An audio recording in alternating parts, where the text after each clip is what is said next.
నమస్తే అండి అందరికీ వెల్కమ్ టు అవర్ ఛానల్ పొదరిలో బై ఐపీఎస్. ఈరోజు రెసిపీ వచ్చేసి రోటి పచ్చడి. అదేంటా అనుకుంటున్నారా? వేడి వేడి అన్నంలోకి అమోఘంగా ఉండే పండు మిర్చి కొత్తిమీర పచ్చడి. చాలా చాలా టేస్టీగా ఉంటుందండి. పచ్చడి అయిన వెంటనే కొంచెం రైస్ పెట్టుకొని అయితే కలుపుకొని తిన్నాను. చాలా టేస్టీగా ఉందండి. అస్సలు మిస్ అవ్వద్దు, తప్పకుండా ట్రై చేయండి. ఇంకా మన ఛానల్ చూస్తున్నారు కానీ సబ్స్క్రైబ్ చేసుకోవట్లేదు. ఒకవేళ ఎవరైనా సబ్స్క్రైబ్ చేసుకోకపోతే తప్పకుండా సబ్స్క్రైబ్ చేసుకోండి. మీరు సబ్స్క్రైబ్ చేసుకుంటేనే కదా నాకు కొంచెం ఎంకరేజ్మెంట్గా ఉంటుంది. సబ్స్క్రైబ్ చేసుకుంటారు కదా. ఇంకా రెసిపీలోకి వచ్చేసి ముందుగా పండు మిర్చి అయితే నేనైతే ఒక 10 తీసుకున్నాను. చూస్తున్నారు కదా, ఇలా ఫ్రెష్గా ఉన్న పండు మిర్చి అయితే ఒక 10 తీసుకోండి. మీకు ఎక్కువ క్వాంటిటీ పచ్చడి కావాలంటే కనుక మీరు పండు మిర్చి అనేది కొంచెం ఎక్కువగా తీసుకోండి. బాగా కడిగి ఇలా క్లాత్తో తుడిచి ఆరబెట్టుకోవాలి. అన్నీ కూడా ఇదే విధంగా బాగా కడిగి తుడిచి ఈ విధంగా ఆరబెట్టుకోవాలి. ఇప్పుడు మనము దీనికి ఉన్న తొడాలన్నీ కూడా తీసుకొని కట్ చేసుకోవాలి చిన్న చిన్న ముక్కలుగా. ఇక్కడ వీడియోలో చూపిస్తున్న విధంగా రైస్లోకి కాదండి, ఇడ్లీలోకి దోశలోకి కూడా అమోఘంగా ఉంటుంది. తప్పకుండా ట్రై చేయండి. ఇలా పండు మిర్చిని కట్ చేసుకున్న తర్వాత ఒక గిన్నెలోకి చిన్న నిమ్మకాయ సైజ్ అంతా చింతపండు తీసుకొని వేడి నీళ్ళు పోసుకొని నానబెట్టుకోవాలి. తర్వాత ఒక చిన్న కొత్తిమీర కట్టని తీసుకొని చిన్నగా కట్ చేసుకొని బాగా కడిగి తీసుకోవాలి. తర్వాత స్టవ్ ఆన్ చేసుకొని కడాయి పెట్టుకొని ఇందులోకి ఒక 3 స్పూన్ల వరకు ఆయిల్ వేసుకోవాలి.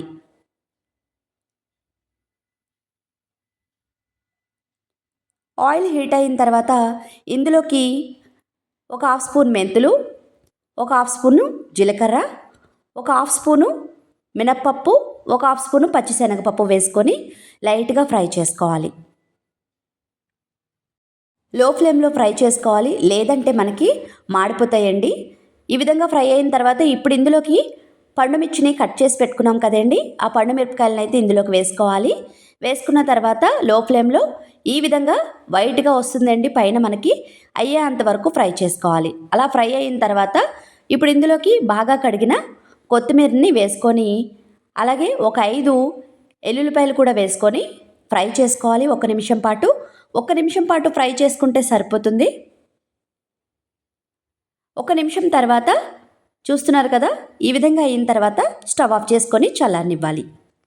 ఈ విధంగా చల్లారిన తర్వాత మిక్సీ జార్లోకి పండు మిర్చిని అయితే తీసుకొని ఈ విధంగా ఇప్పుడు ఇందులోకి మనం ముందుగా వేడి నీళ్ళలో నానబెట్టుకున్న చింతపండు మాత్రమే వేసుకోవాలి, వాటర్ పోసుకోకండి. ఇప్పుడు ఇందులోకి కొంచెం పసుపు అలాగే రుచికి సరిపడా సాల్ట్ వేసుకొని ఈ విధంగా మనం చింతపండు వాటర్ ఉంటాయి కదండి, ఆ వాటర్ పోసుకుంటూ ఈ విధంగా మనం మిక్సీ పట్టుకోవాలి. కొంచెం బరకగానే పట్టుకోండి. తర్వాత పోపు కోసం స్టవ్ ఆన్ చేసుకొని పోపు గిన్నె పెట్టుకొని ఇందులోకి కొంచెం ఆయిల్ వేసుకొని ఆయిల్ హీట్ అయిన తర్వాత కచ్చపచ్చగా దంచుకున్న ఎల్లుల్లిపాయలు వేసుకొని ఫ్రై చేసుకోవాలి.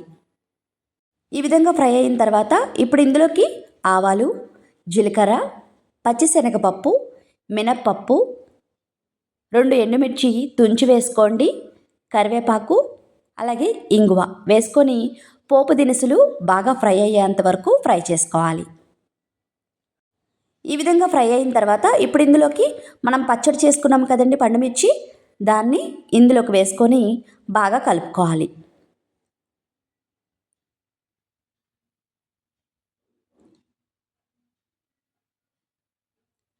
అంతేనండి, ఎంతో టేస్టీగా ఉండే పండు మిర్చి కొత్తిమీర పచ్చడి రెడీ.